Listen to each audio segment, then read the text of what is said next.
साथियों नमस्कार, मैं दिलीप बिदावत कुर्जा मरुभूमि के प्रति प्रेम यूट्यूब चैनल पर आपका एक बार फिर गणमान्य स्वागत है।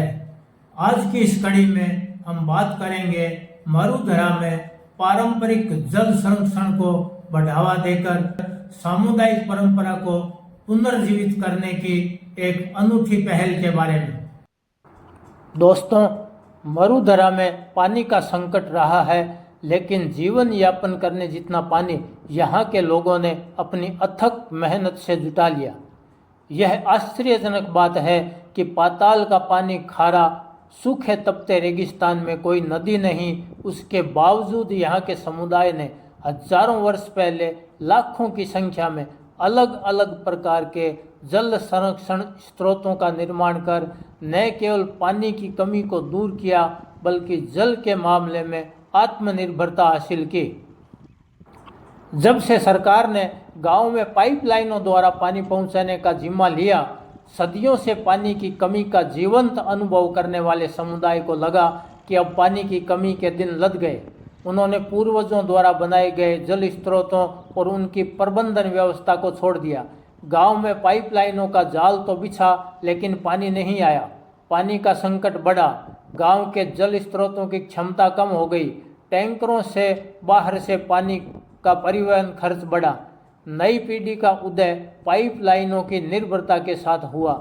उनको यह तो समझ थी कि पूर्वजों ने कैसे जल स्रोतों के रखरखाव को संस्कारों से जोड़ा था, लेकिन इनको पुनर्जीवित करने की पहल कौन करे, यह सवाल उन्हें रोक देता था। जैसलमेर का जेठवाई गांव भी कभी जल स्वावलंबी था। गांव की दो नाडियों ने पीढ़ियों से कभी पानी की कमी को महसूस नहीं होने दिया। गांव में पाइपलाइन आई, होदियां बनी, कुछ वर्षों पानी आया तो नाडियों की देखभाल की परंपरा खत्म हो गई। पाइपलाइनों ने धोखा देना शुरू किया तो गांव में जल संकट बढ़ गया। लंबे समय तक नाडियों की देखभाल एवं जीर्णोद्धार नहीं होने से उनकी जल आवक व धारण क्षमता कम हो गई। स्वैच्छिक संगठन उर्मुल ट्रस्ट ने SBI फाउंडेशन के सहयोग से जिन 5 गांवों में समेकित विकास के लिए चयन किया, जेठवाई गांव भी उनमें शामिल था। समुदाय की सहभागिता से गांव के समग्र विकास की योजना बनाने की प्रक्रिया हुई तो गांव के लोगों ने पानी के संकट के समाधान को प्राथमिकता में सबसे ऊपर रखा।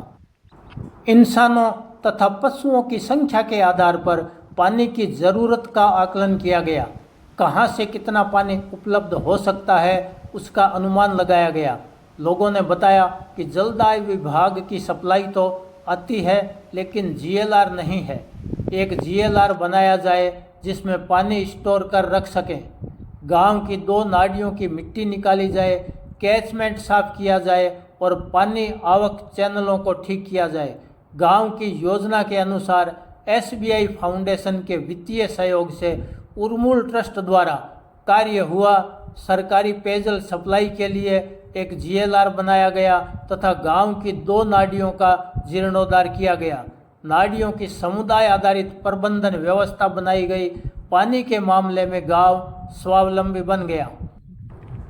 आइए सुनते हैं उर्मुल ट्रस्ट के प्रोग्राम मैनेजर पंकज केवलिया से हुई वार्ता का अंश। मेरा नाम पंकज केवलिया है। मैं उर्मुल ट्रस्ट में एज ए प्रोग्राम मैनेजर कार्य करता हूं।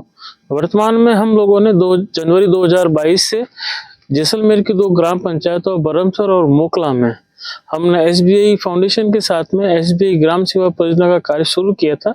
उसके अंतर्गत विभिन्न गतिविधियों के अंदर जल संरक्षण के अंतर्गत हम लोगों ने यहाँ जेठवाई गांव के अंदर उप नाली के ऊपर हम लोगों ने कुछ कार्य करवाया था, जिसके अंतर्गत हम लोगों ने यहाँ पे पाल का निर्माण, उसकी नाली की खुदाई का निर्माण, ताकि उसमें पानी का अधिक मात्रा बन सके। उसके कैचमेंट एरिया को साफ करवाया, जिसका उद्देश्य था कि जो पानी का बहाव क्षेत्र है बारिश के पानी का, उसके मार्फत यहाँ अधिक से अधिक मात्रा में पानी आ सके और ग्रामीणों के लिए पूरे साल भर के लिए जल की मात्रा उपलब्ध रहे। वो हम लोगों ने ये कार्य किया है, जिसे ग्रामीणों ने काफी सराहा भी है। उर्मुल ट्रस्ट के सचिव रमेश सारण जी बताते हैं कि मरुधरा में पारंपरिक जल स्रोतों और चारागाहों पर जीवन व आजीविका निर्भर है। चारागाह बहुत कम बचे हैं। जल स्रोत भी धीरे धीरे अपना वजूद खो रहे हैं। ऐसे में मरुधरा में पर्यावरण, जैव विविधता संरक्षण, पारिस्थितिकीय सेवाओं के सुचारू संचालन के लिए जरूरी है ग्राम विकास योजनाओं में पारंपरिक जल स्रोतों के जीर्णोद्धार को प्राथमिकता दी जाए। समुदाय की सहभागिता से इनके विकास एवं प्रबंधन का काम निरंतर जारी रखा जाना चाहिए। यह जानकारी आपको कैसी लगी कमेंट में जरूर बताएं। वीडियो को लाइक, शेयर व सब्सक्राइब करें।